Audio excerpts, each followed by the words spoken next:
আসসালামু আলাইকুম, কেমন আছেন সবাই? আশা করি সকলেই ভালো আছেন। আমি আল্লাহর রহমতে অনেক ভালো আছি। আজকে অনেক দিন পরে কারি কুকারের হাঁড়িতে মাটি দিয়ে সুন্দর একটি চুলা তৈরি করছি। আমার বাসাতে চুলা নষ্ট হয়ে গেছে, এই জন্য আমি আবার আমার বাসার জন্য একটা চুলা তৈরি করছি। আর আপনারা অনেকেই আমাকে কমেন্টে জানান যে আমি চুলা কি বিক্রয় করি? না, আমি চুলা বিক্রয় করি না। আমি শুধুমাত্র আপনাদেরকে দেখানোর জন্যই চুলা তৈরি করি।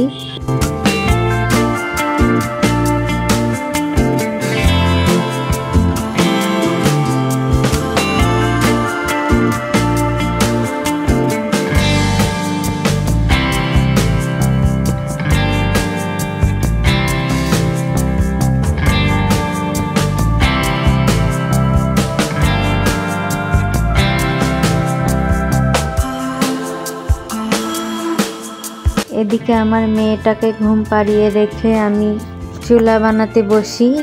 এর ভিতরেই আমার মেয়েটা ঘুম থেকে উঠে পড়ে। আর আমি যখন প্রেগনেন্ট ছিলাম তখন থেকে আমি ইউটিউবে ভিডিও আপলোড করতে পারিনি, তার কারণ মাটিতে হাত দিলে, পানিতে হাত দিলে যদি বেবিটার ঠান্ডা লেগে যায়, এই কারণে আমি ঠিকমতো ভিডিও আপলোড করতে পারিনি। কিন্তু সেটাই হলো, আমার বাচ্চাটা যখন হয় তখন আমার মেয়েটা অনেক ঠান্ডা নিয়েই জন্মাইছে।